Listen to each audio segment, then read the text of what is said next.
Okay, I'm just going to start by saying Arkansas is weird. Since I'm single with very little family ties left, I often like to just hop in my hatchback and hit the road in a random direction until I run out of money or things to do. I live in Tennessee, a little south of Nashville, so I had been to the southern states, Georgia and Alabama mostly, plenty of times, and even a little of Mississippi, but I had never been to Arkansas. It was late July and I had had a rough week at work as I had been doing a lot of mandatory overtime, so I wanted to get away for a while. So that's where I planned to go next, making this my own little summer vacation. I packed a small bag, usually just clothing and a few essentials, and all the necessities for my best friend Bear to tag along with me. Bear was my 8-year-old Rottweiler. I actually got him right before I met my now ex-wife, so he's been through a lot with me. That also means there's not a chance in hell I would leave him behind, so he was definitely going to be seeing the roads with me. As mentioned, we headed west to see how far we can go into Arkansas before we decided to turn back. We stopped in a couple small cities in Tennessee along the way, had some of the best tacos from a food truck, and met some pretty cool people. But then once we got into Arkansas, I came across the strangest and creepiest town I had ever been to. I was going to need to stop and get gas soon, and going by the signs on the highway, if I didn't take the next exit that only had one gas station on it, there wasn't going to be another exit for a while, and my tank wouldn't make it that far, so I decided to stop. Since this was a new state and I wanted to look around for a bit, I decided to change things up and find a place to stay. Usually, I just slept in my car, bringing a pillow and blanket if needed, saving me money on hotel rooms too. Sometimes I might get a room for the night if I need a shower or wanted to sleep in a bed though. I was not going to have luck finding a place in this little town though. Entering it, my initial thought was this was going to be a ghost town. The now entering sign that you typically saw when you entered cities just said welcome, spelled out in painted bricks, but there was no town name. It looked pretty empty at first too, but then I started seeing other indicators to let me know someone was definitely around. There were carcasses all around. On the side of the road, at the end of driveways, like they were intentionally set out for the trash. My dad was a hunter, and I often help him clean and prep his catches, so I was familiar with some. I could tell some of them appeared to be deers, cows, and even smaller animals like goats maybe, but others were harder to make out. As mentioned, these were almost complete bodies sitting out and decaying. If they weren't killed for food, why were they killed? And why were there so many just laying around? One thing they all had in common though was that they all had been skinned. Not a single one was left as a whole. And the smell was horrendous. I've never experienced a whole town that smelled of decay and rot. I usually enjoyed the summer air, but I had to roll the windows up because the smell was enough to make me gag, and I could tell it was making Bear curious as well. He was well trained, but I didn't want to take the risk of him trying to jump out of the window to get at one of those bodies. Thankfully, I think, I did start seeing some other life. I drove by an old farmhouse that had clothes hanging out front on a line, and there was an older lady sitting by it, washing clothes with a bucket and an old washboard. When she saw my car, she stopped in her place and just stared at me for a minute, but then quickly got up and ran inside the house. It was like she was afraid of me, or maybe I looked suspicious, who knows. I kept driving, went around this curve, and the road forked into two directions. There was a sign, like you would see on the highway, leaning against a tree pointing to the left for a motel, and the road to the right was inaccessible.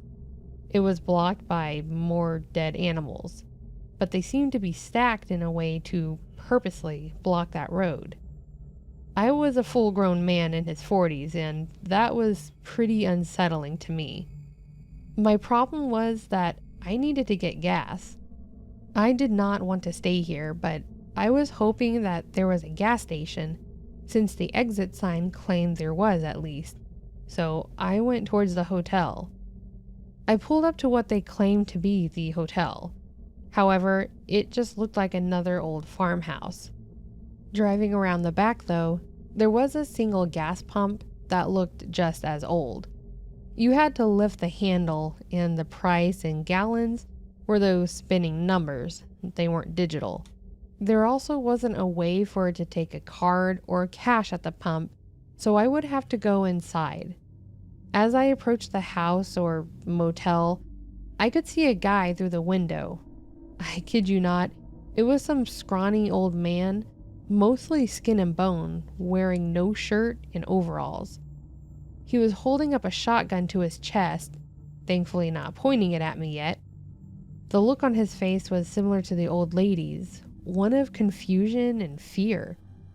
I paused before I opened the door, and as I reached for it, that's when he lifted the gun. I let go of the door and slowly backed away from it, and I swear, I felt like I was in some crazy The Hills Have Eyes movie crap. Old looking town, dead things everywhere, and just as crazy looking people. I felt like if I didn't leave soon, I wouldn't be leaving at all. So I got back in my car, burned out of there, and left the same way I came in, praying I'd make it to the next stop on the gas I had left. I barely made it. I got to the next exit and down a road when my car died. I had to push it a bit before someone normal stopped and offered to help. When I finally got fueled up, I found myself a nice hotel to stay in for the night that also allowed pets, and went and got us some dinner from a local mom and pop place across the street from it. As people normally do, they asked me where I was from and what brought me to Arkansas, and I explained my story to them. The server then suggested a place for me to visit, which brought up the creepy old town I had seen. She seemed thoroughly surprised and confused, saying she had never heard of such a place. I believe this town was probably an hour or so away from the old town I saw, but she explained how she had been in that direction plenty of times, but never saw anything like it. She even asked someone else that worked there about it. From what I learned, I had to be close to the city when, yet that's not where the place was. She pulled out a map and everything, as she was interested in this, showing me where we were, the highway I took, and the exits along the way.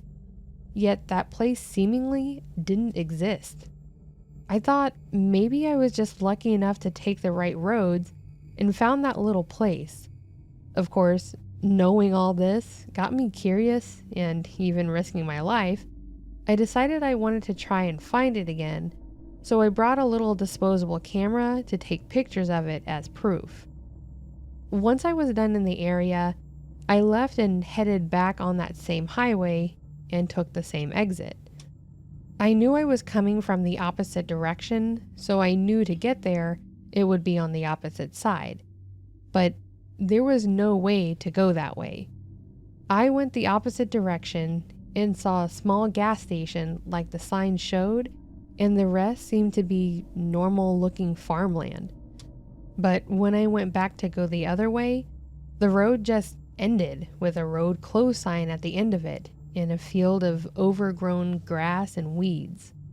How the hell was any of that possible? I even took a few exits after that one to see if I was mistaken, but I never found that place again. When I returned home, I told my friends about it and even tried looking it up on maps and found nothing like it. I don't know what I witnessed that day, but I'm just thankful to get out alive and to tell someone else about it. I'm afraid to go back to Arkansas now. If any of you visit or have visited and you found a similar city around when, please let me know so I don't feel like I'm going crazy.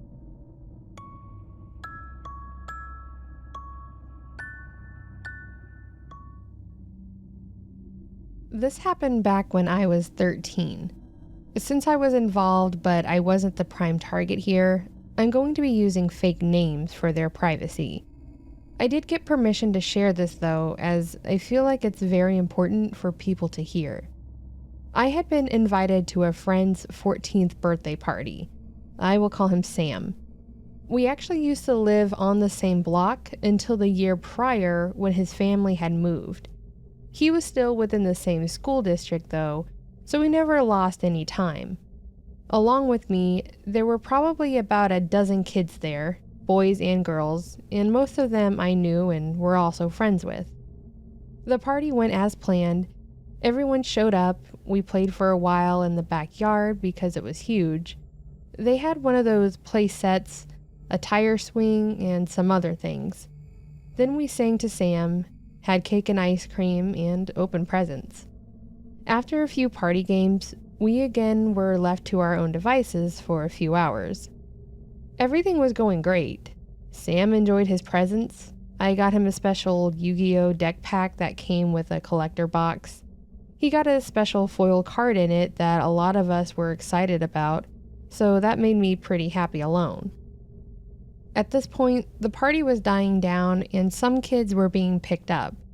At the end, there were probably about 6 of us left, all boys, and 2 of them actually lived nearby, so they were going to be there until their parents called them home. The other 3 of us, Jack, Kyle, and I, were going to be spending the night at Sam's. After it started getting dark, the 6 of us went inside and started dueling at the kitchen table. We were getting a bit loud and rowdy, I'm sure, so Sam's parents told us we needed to quiet down. But we were boys, and we were hyped up on sugar and some heated duels, so we had the genius idea to go back outside and play hide and seek. After a few pretty pleases, Sam's parents finally relented and let us go. They told us we could play outside for an hour, but we would have to check back in at that point. We ran out back as we shouted our okays and byes, ready to be the best hider. It was still the 6 of us at this point. The 2 neighbor boys, Charlie and Brett, wanted to play before they went home, and we had no problems with it. The more the merrier when it comes to hide and seek. The first couple of rounds went fine.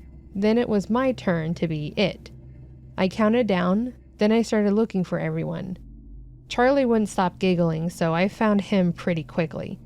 Then I found Kyle. The way we play through is, if you can get back to the base or where you can count down, you win or you're safe. So I caught Sam going back to the base and soon after Brett. So I still had to find Jack.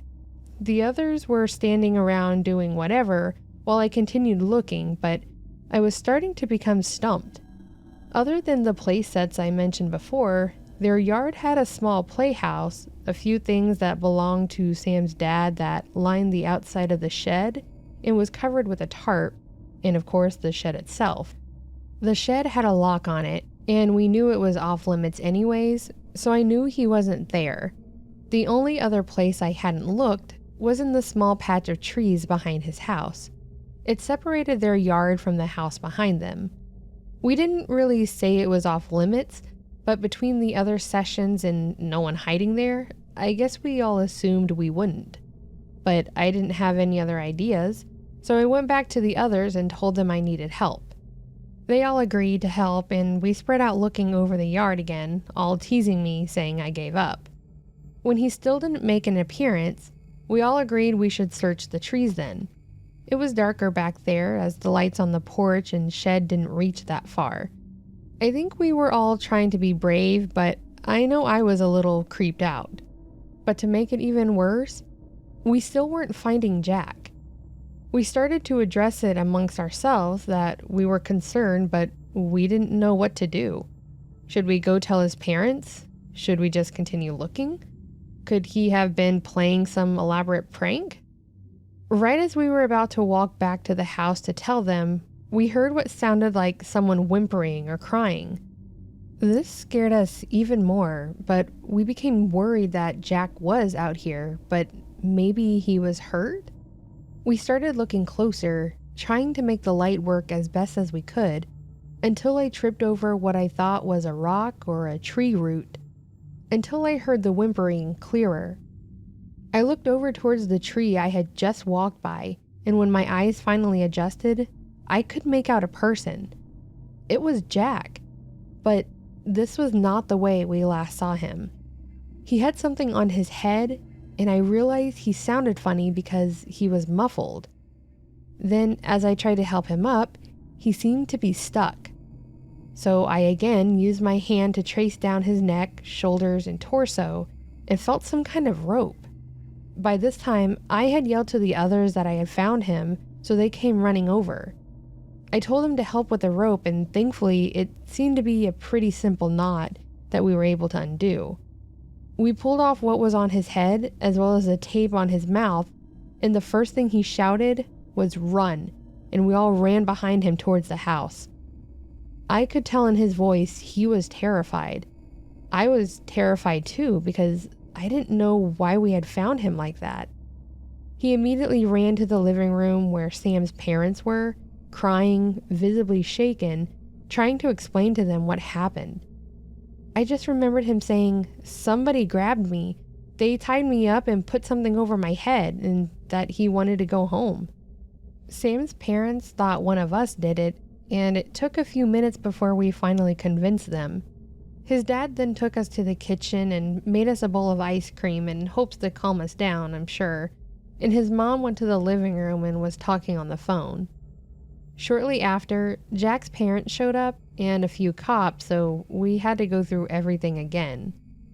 I remembered this because all of the rest of our parents showed up too, and I was becoming irritated. The cops questioned us all when our parents arrived and kept making comments about how it's important to tell the truth and it's okay if you boys were just playing a prank. We shouldn't have had to convince them so hard that none of us did this. Even Jake said he was certain it wasn't us. But while they were talking to us, they had the other officers out in the trees taking a look. We weren't really told by our parents what all they found until we were older, and I can understand why. Jake remembered having something pulled over his head and said that someone covered his mouth, telling him not to scream. Then they taped his mouth, tied him to the tree, and told him to count to 100. He counted to himself as he heard the footsteps fade slowly. He could hear faint laughing and talking from the rest of us, but we weren't close to the trees at that point. Then, about the time I went towards the trees alone, he could tell it was one of us, but since he hadn't reached 100 yet, he was afraid to call out. But when he started hearing all of us, that's when he decided to try calling for help, the best he could. With how terrified he seemed, I have no reason not to believe him, or the rest of my friends. So many years later, I was a teenager at this time, that situation came up and they explained a bit more to me. They said the cops that were searching the woods found something like a burlap sack, what was most likely over Jake's head, the rope, and tape. The most eerie part of this, however, was the note that was pinned to the sack. The note simply said, "Found you." That's what convinced the police that it probably wasn't our doing after all. I mean, that had to be intentional, right? Leaving a prepared note like that? I know Jake doesn't really like to talk about it unless he's in a particularly good mood, but I can't imagine what he had to go through. Who knows what this guy's intentions actually were? He must have been watching us, at least because that note was relevant to our game. But was that what this whole thing was? Just to scare us? As far as I'm aware, and from what I've heard from Jake and Sam, they never found out who did it. They questioned the people on the other side of the trees, but it was just an older couple living there, and the guy walked with a cane, so I doubt it was him. What I do know is for those of us who still talk and hang out, we will never forget the fear we felt that night and that lingering dread that the guy may still be watching us somewhere.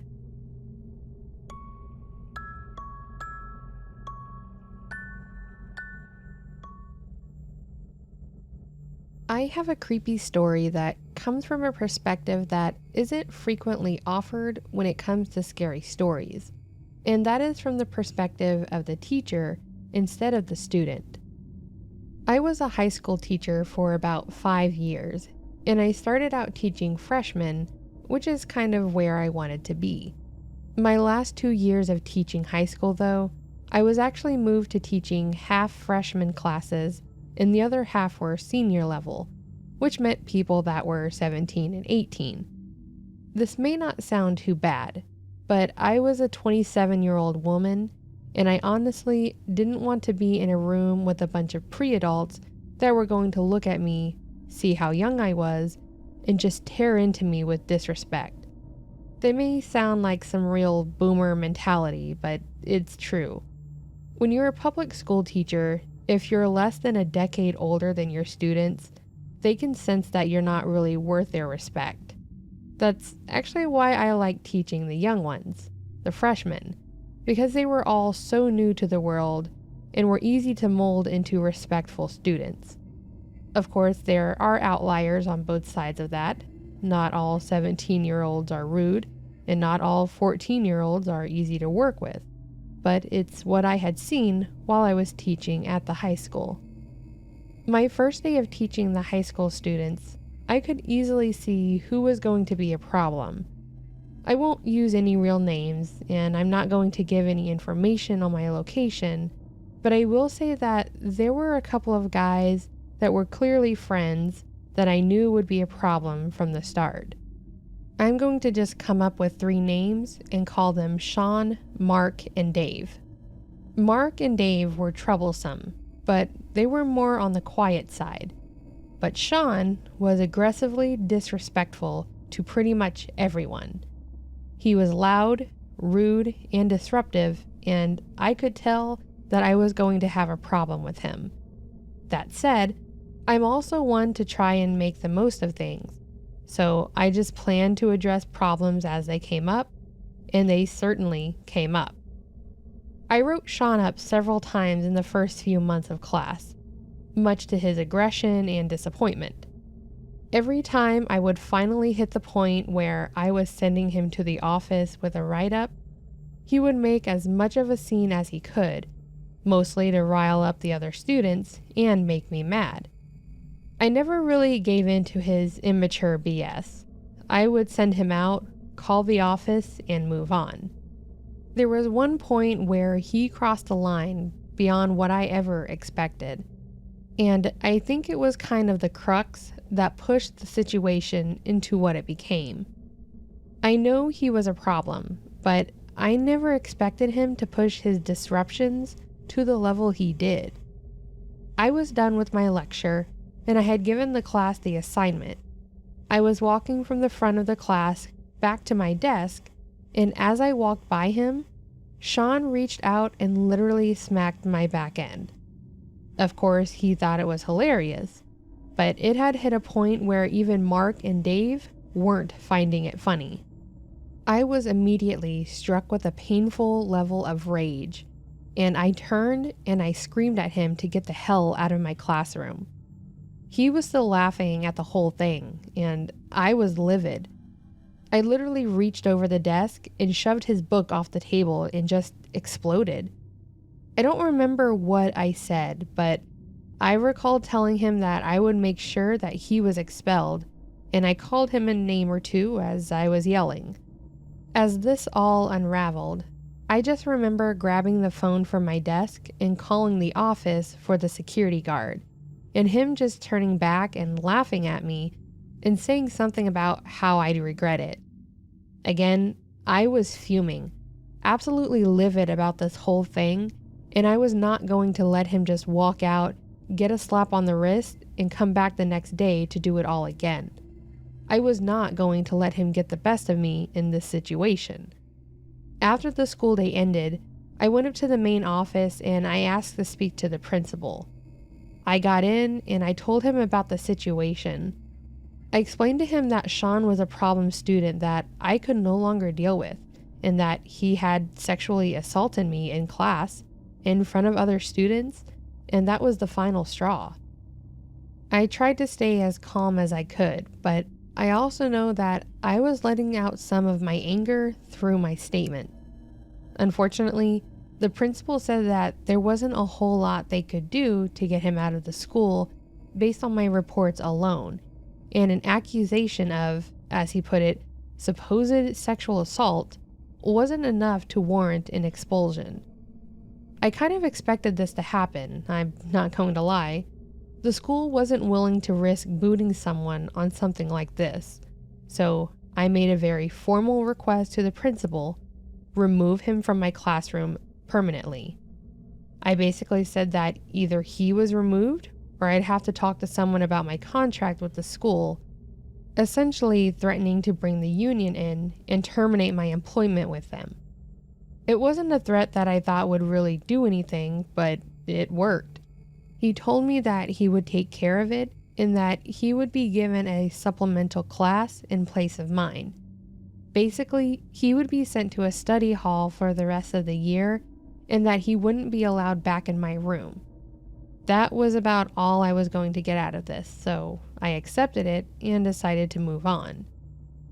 During that class the next day, I apologized to my students for losing my composure, and while most of them seemed to be on my side with it, I still followed suit and told them that I was supposed to be a professional and that I was sorry. We got through class, no problem, and the day went pretty well, at least until the end of the day. At the end of the day, I was sitting at my desk and grading, as I often did when classes were over, and I heard my door open. I look over and, wouldn't you know it, it's Mark and Dave, immediately followed by Sean. If it would have just been Sean, it would have been too much, but with all three of them, I was a bit concerned. Without giving him much attention, in hopes he was just looking for me to get riled up, I asked him why he was back in my classroom. He starts in yelling at me and asking why I kicked him out of my class. I told him that his behavior was inappropriate and that I wasn't going to tolerate the disrespect. It was then that I realized why the other two were there. They were blocking the door and the window on said door. My room had no internal windows beyond that one. The rest faced out into the open space behind the school, so they were essentially both lookout and a barricade/blockade to the rest of the school. As soon as this hit me, I immediately pushed the call button to the office for security, and I yelled that I needed the officer to my room immediately. The whole thing played out in slow motion almost. He was walking toward me with an evil stare on his face. I was sitting there just thinking that this a-hole was going to kill me for kicking him out of my room, and there was no way security was going to get to that room in time from where they were. Thankfully, the teacher next door to my room heard me yelling about needing security. Honestly, a lot of it is a blur, but it all went from him reaching into his pocket, to the door being thrown open, to the other teacher pinning Sean down and asking me if I was okay, and yelling out into the school for someone to call 911. After it had all calmed down, I was pretty much told about the whole thing like I wasn't just a part of it. Because I was so pumped full of fear-based adrenaline, I pretty much wasn't. They'd gotten into my room, I had yelled at the office to get security there, and I was apparently screaming at him to not hurt me. He had pulled a switchblade or something like that from his pocket, and he had actually taken a few swings at me, and hit me once in the face. Thankfully, the math teacher next door had heard me screaming, and he shoved his way in and basically choked Sean out and pinned him down until the cops showed up. I wasn't seriously injured, thankfully, but I do now have a scar on my face from where he cut me. Thankfully, that was enough to have him actually officially expelled and arrested. I have no idea if he did time, but I haven't seen him since that day. The other two boys that were with him were also removed from the school permanently, though there wasn't really anything they could be charged with. I am glad that the other teacher had heard me and decided to take charge, because I was obviously thrown into a state of panic, and I don't think I could have fought him off if he had been able to keep up the assault. I honestly believe that, had he not intervened, Sean would have seriously killed me that day. I have a creepy story that comes from a perspective that isn't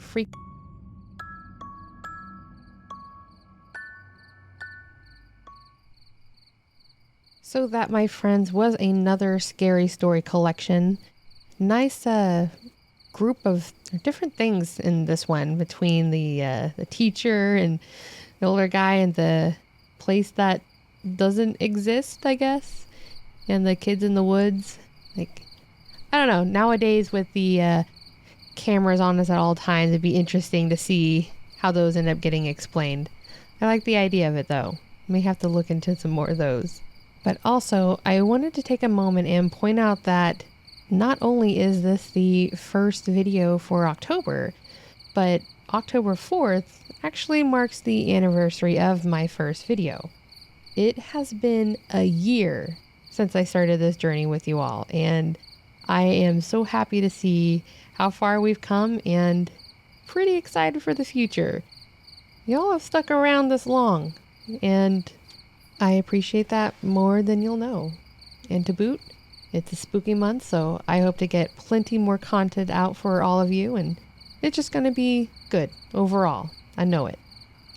So anyways, if you did enjoy this video, please do give it a like below. And if you'd like to hear more content like this, consider subscribing if you haven't already. And lastly, don't forget to leave a comment on your thoughts, or let me know if there's any certain topics you'd like to hear for the month.